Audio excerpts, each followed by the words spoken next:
എൻ്റെ അമ്മയെ താഴെ കിടക്കുകയാണ്, താഴെ കിടക്കുന്ന അമ്മയുടെ ദേഹത്ത് ചവിട്ടി കണ്ടൊക്കെ ചെയ്തു. ഇന്നർ വേറെ ഒന്നും ഇട്ടിട്ടില്ലല്ലേ. അന്നേരം ആ ഒരു വിഷമം കൊണ്ട് നമ്മൾ ഉടുപ്പൂരി തന്നിട്ട് ഇപ്പോൾ ഓടിക്കളഞ്ഞു. ഈ പാണ്ഡൻ എന്ന് പറയുന്ന പയ്യൻ ഇവൻ്റെ ബൈക്കിൽ പോകുന്ന സൗണ്ട് കേട്ട് കഴിഞ്ഞാൽ കോട്ടത്തിലക്കാരി ഞെട്ടിപ്പോകും. ഇവിടെ ഞാൻ അടുക്കള തന്നെയാ. നേരം 2-3 പിള്ളേർ വന്ന് തന്നെ അരണണ്ണാന്ന് വിളിച്ച്. നേരം ഞാൻ അടുക്കളയിൽ നിന്ന് വന്ന് ചോദിച്ച് എന്തുവാന്ന് ചോദിച്ചു. അന്നേരം പറഞ്ഞു ഓട്ടം അണ്ണൻ എന്തിയെന്ന് ചോദിച്ചു. അന്നേരം ഞാൻ എന്തിനാന്ന് ചോദിച്ചാൽ പറഞ്ഞു ഓട്ടം വിളിക്കാനാന്ന് പറഞ്ഞു. ഞാൻ പറഞ്ഞു പിന്നെ അത് പെട്ടെന്ന് ഉറങ്ങുന്നെന്ന് പറഞ്ഞു. വിളിക്കാൻ പറഞ്ഞു. ഞാൻ ചെന്ന് വിളിച്ച് മോനെ വിളിച്ചോണത്തിയപ്പം പറഞ്ഞു ഓട്ടം വിളിക്കുന്ന മോനെ ചെല്ലാമെന്ന് പറഞ്ഞു. അന്നേരം മോനുണന്ന് ഇറങ്ങി വന്നപ്പോൾ ഞാനങ്ങ് അടുക്കളയിൽ പോയി ഇച്ച് കഴിഞ്ഞപ്പോൾ കാണാൻ അടുക്കള പെരയ്ക്കകത്ത് ലേള അടക്കുന്നു. അന്നേരം ഞാൻ അറിയുന്ന വെള്ളം നടക്കും. ഞാൻ വിചാരിച്ചു ഓട്ടം പോയി കാണുമായിരിക്കും എന്ന് വിചാരിച്ച്. ഞാൻ പിന്നെ ഇവനെ വിളിച്ച് പിടിച്ചെടുത്ത് ഇവിടെ മുറ്റത്ത് കൊണ്ടുവന്നപ്പോൾ ഞാൻ 2 പേരെ പിടികൂടെന്ന് കണ്ടോണ്ട് ഞാൻ കയറി ഇടയ്ക്ക് വീണു. പിടിക്കല്ലേ എന്ന് പറഞ്ഞത്. 3 പേരുണ്ടായിരുന്നു, 2 പേര് വെളിയിൽ നിന്നത്. കീഴ്പ്പെടുത്തുന്ന രസം എന്ന് പറഞ്ഞാലേ ഇത് ഞാനാണെങ്കിൽ വീട്ടിൽ നിന്ന് ഇങ്ങോട്ട് ഇറങ്ങിയപ്പം നമ്മൾ ഇന്നർ വേറെ ഒന്നും ഇട്ടിട്ടില്ലല്ലേ. അന്നേരം ആ ഒരു വിഷമം കൊണ്ട് നമ്മൾ ഇവന്മാരെ കയ്യിലും പിടിക്കണമായിരുന്നു, ഇവന്മാരെയും പിടിക്കണമായിരുന്നു. അന്നേരം ഒരുത്തന്നെ ഉടുപ്പയിലും കിട്ടി, ഒരുത്തൻ്റെ പാൻറ്റയിലും കിട്ടി. ഇതിന് രണ്ടിനകത്തും പിടിച്ചോണ്ടിരുന്നത്. ഉടുപ്പൂരി കളഞ്ഞിട്ട് ഇപ്പം ഓടി. മറ്റവൻ്റെ പാൻറ്റിൻ്റെ ഇവൻ്റെ ഉടുപ്പിൻ്റെ കൂടെ ഒരു തോർത്തും ഉണ്ടായിരുന്നു. ഈ തോർത്തെടുത്ത് ഇവൻ്റെ കാലേ കിട്ടി. അങ്ങനെ കാലെ പിടിച്ച് മറിച്ചിട്ട് അപ്പോഴത്തേനും അപ്പുറത്തുള്ള ബന്ധുക്കളെല്ലാം ഓടി വന്ന്. അമ്മയ്ക്ക് ധൈര്യം എന്ന് പറഞ്ഞാൽ മോനെ അടിക്കുന്നത് കണ്ടോണ്ടിരിക്കും. അമ്മയാണെങ്കിൽ ഇവന്മാരെ എന്റെ കൈയൊക്കെ കടിച്ചതേ ഉള്ളൂ. അവനെ വിടാന്ന് പറഞ്ഞിട്ട് എന്റെ കൈയൊക്കെ കയറി കടിക്കുക.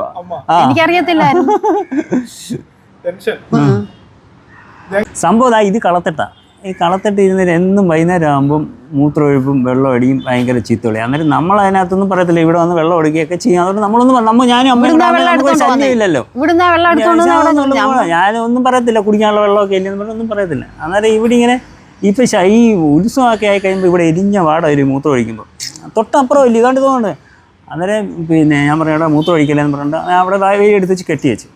അത് കഴിഞ്ഞിട്ട് ആ മനുഷ്യനെ വെള്ളം അടി മാത്രമല്ല ഭയങ്കര അന്യായ ചീത്തവിളി. അന്നേരം ഞാൻ പറയാം ചീത്ത വിളിക്ക് നിന്നില്ല, നിങ്ങൾ കഴിച്ചിട്ട് പോയാൽ പോരെ. അത് മാത്രമല്ല നമ്മുടെ ശിവരാത്രിയായിട്ട് നമ്മുടെ അമ്മയും പെങ്ങന്മാരും അവരും ഇവരും ഒക്കെ വരുമ്പം അവർക്കൊരു ഇതില്ല. ഇതൊക്കെ കേട്ടോണ്ടാകുന്ന കിടക്കും, നമുക്കൊരു നാണക്കേടല്ല.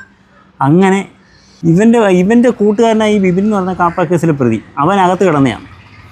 അന്നേരം ഇവനെ വിളിച്ചുകൊണ്ട് ഇന്നലെ ഉത്സവമൊക്കെ ആയപ്പോഴത്തേന് സ്റ്റേഷനകത്തായിപ്പോയി ഇവർ 2 പേരും കേട്ടോ. എന്ന് പറഞ്ഞാൽ കരുതൽ തടങ്കലിലായിപ്പോയി. അന്നേരം കരുതൽ തടങ്കലകത്തായി പോയിട്ട് തിരിച്ച് അവരെ അവന്മാർ വന്നപ്പോൾ ഉത്സവം എല്ലാം തീർന്നില്ലയോ. പിന്നെ ആരെങ്കിലും വേണ്ടിയിട്ട് കയറണമെന്നുള്ള ഒരു കണക്കൂട്ടില്ല. അവന്മാർ വെള്ളം അടിച്ചുകൊണ്ടിരുന്നപ്പോൾ എന്നാൽ ഇയാളുടെ അടുത്ത് ആയിക്കോട്ടെ എന്ന് പറഞ്ഞുകൊണ്ട് ഓടിക്കൊണ്ട് വന്നത്. ഇല്ല, നമ്മൾ അങ്ങനെയൊന്നും പോകത്തില്ല. നമ്മളെല്ലാ സുഹൃത്തുക്കളെന്ന് പറഞ്ഞാൽ ഈ പയ്യന്മാരെ അണ്ണാന്ന് വിളിക്കുന്നതിന് എഴുതാക്കൊക്കെയാണ്. പക്ഷേ അമ്മയെന്ന് പറഞ്ഞാൽ ഒരു മോനെ അടിക്കുമ്പോഴേ ഇതൊക്കെ ആകുമ്പോഴേ അണ്ണാന്ന് വിളിച്ചുകൊണ്ട് അവന്മാർ വണ്ടി വിളിക്കാനൊക്കെ ഇവിടെ വരുന്നത്. അന്നേരേ അപ്പുറത്തെ പയ്യനും അണ്ണാന്ന് വിളിച്ചുകൊണ്ട് വരുന്നതുകൊണ്ടാണ് പിന്നെ അവർ കൂടെ വരണ്ടല്ലോ എന്ന് പറഞ്ഞിട്ട് ഇങ്ങനെ നോക്കിയപ്പോഴാണ് ഇത് കാണുന്നത്. അങ്ങനെ ആ വീഡിയോ എടുക്കുന്നത്. ആ മേളിൽ നിന്ന് ചാടി ഇറങ്ങി ഒരാൾക്കത്തില്ല. അന്നേരം വീഡിയോ എങ്കിലും എടുത്ത കാര്യമായി. അല്ലെന്നുണ്ടെങ്കിൽ ഇതൊക്കെ നമ്മൾ ആരെ പറഞ്ഞ് ബോധിപ്പിക്കാൻ ആ വീഡിയോ ഉണ്ടായതുകൊണ്ട് 2:30-3 മണി കഴിഞ്ഞു. സമയം എനിക്ക് അക്യുറേറ്റ് അറിയത്തില്ല. ആ സമയത്ത് വണ്ടിക്കകത്ത് ഹോർൺ അടിച്ചു. 2 വണ്ടിക്കകത്ത് ഹോർൺ അടിച്ച് കുറച്ച് പേര് വന്നു. ആ ഹോർണിൻ്റെ സൗണ്ട് ഇട്ട് മേളിയും താപ്പോട്ട് നോക്കിയപ്പോൾ ഇവർ 2 വണ്ടിയിലായിട്ട് 3-6 പേരുണ്ടായിരുന്നു മൊത്തത്തിൽ. എന്നിട്ട് ചോദിച്ചു അരുണിൻ്റെ വീട് അരുണണ്ണൻ ഉണ്ടോയെന്ന് ചോദിച്ചു. അന്നേരം ഞങ്ങളുടെ അമ്മ താഴെ പോണ്ടായിരുന്നു. അന്നേരം അമ്മ പറഞ്ഞു അരുണിൻ്റെ വീട് അപ്പുറത്താണ്, അപ്പുറത്ത് പോയി ചോദിക്കാൻ പറഞ്ഞു. അങ്ങനെ അവരിങ്ങോട്ട് കയറി വന്നു. അന്നേരം ഉറക്കെ ചോദിക്കുന്നത് അരുണണ്ണൻ ഉണ്ടോ എന്ന് ചോദിക്കും. അരുണണ്ണാന്ന് വിളിക്കുന്നു. അന്നേരം വിളിച്ചു കഴിഞ്ഞപ്പം അവിടെ ആരും പിന്നെ വിളി കേട്ടില്ല. പിന്നെ 2 വീണ്ടും അവർ ഉറക്കെ വിളിച്ചു അരുണായിരുന്നു. അന്നേരം അവിടെ അവരുടെ അമ്മ ഇറങ്ങി സംസാരിക്കുന്ന അത്രയും സൗണ്ട് കേട്ടു. അത് കഴിഞ്ഞിട്ട് പിന്നെ കേൾക്കുന്നതെന്ന് പറഞ്ഞു കഴിഞ്ഞാൽ ഇവന്മാർ ആക്രോശം ചെയ്തുകൊണ്ട് അടിക്കുന്ന ഒരു സൗണ്ട് കേൾക്കുന്നത്. അങ്ങനെയാണ് ഞങ്ങൾ അവിടെ നിന്ന് എണ്ണീറ്റ് നോക്കിയപ്പം ഈ അരുണിനെയും അവൻ്റെ അമ്മയും കൂടെ ഇവന്മാർ മൂന്നാമന്മാരുണ്ട്, ബാക്കി 2 ഓടിക്കളഞ്ഞു. ഇവന്മാർ 3 കൂടെ പിടിച്ച് അടിക്കുക. അടിക്കണം. ഞാൻ അവിടെ ഇരുന്നും കൊണ്ട് ഉടനെ തന്നെ, കാരണം ഞാൻ ഓടി ഇറങ്ങി താഴെ വരുമ്പം അത്രയും സമയം നഷ്ടപ്പെടും. ആ സമയം ഞാൻ എന്ത് ചെയ്തു, എൻ്റെ ഇരുന്ന് ഫോൺ എടുത്തിട്ട് ഞാൻ ഫുള്ള് ഇതിൻ്റെ വീഡിയോ എടുത്തിട്ട് ഞാൻ വിളിച്ച് പറയുകയും ചെയ്യുന്നുണ്ട്.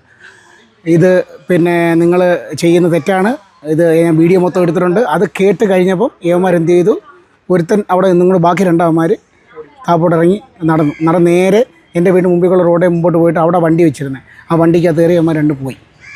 എന്നിട്ട് ഞാൻ പിന്നെ തിരിച്ചിറങ്ങി വന്നപ്പോൾ അരുണിനെ വീണ്ടും അടിച്ചുകൊണ്ടിരിക്കുക. എൻ്റെ അമ്മയെ താഴെ കിടക്കുകയാണ്. താഴെ കിടക്കുന്ന അമ്മയുടെ ദേഹത്ത് ചവിട്ടി കണ്ടൊക്കെ ചെയ്തു. അത് കഴിഞ്ഞിട്ട് മറ്റവൻ നിന്ന് വീണ്ടും അടി ഉണ്ടാക്കിക്കൊണ്ടിരിക്കുക. പിന്നെ ഞങ്ങളിവിടെ നാട്ടിലുള്ള എല്ലാവരും ചേർന്നിട്ട് അവനെ പിടിച്ചോടെ കെട്ടിയിട്ടു. അങ്ങനെയാണ് സംഭവം നടന്നത്. അത് കാരണം വെച്ച് കഴിഞ്ഞാൽ നാട്ടുകാർക്ക് ബുദ്ധിമുട്ട്. ഇപ്പോൾ ഉത്സവം നടക്കുന്നതിന് 2 ദിവസം മുമ്പേ കൊട്ടാര പോലീസുകാർ തന്നെ അവരെ പിടിച്ചുകൊണ്ട് പോയി അകത്ത് തടവിൽ വെച്ചിരുന്നിട്ട് ശിവരാത്രി കഴിഞ്ഞ് അടുത്ത ദിവസമാണ് വിട്ടത്. അത്രയ്ക്ക് ബുദ്ധിമുട്ട്. ഈ പാണ്ഡൻ എന്ന് പറയുന്ന പയ്യൻ ഇവൻ്റെ ബൈക്കിൽ പോകുന്ന സൗണ്ട് കേട്ട് കഴിഞ്ഞാൽ കോട്ടത്തിലക്കാർ ഞെട്ടിപ്പോകും. ആ രീതിയിലുള്ള സൗണ്ട് കേൾപ്പിച്ചോണ്ടാണ് ഇതുവഴി പോകുന്നത്.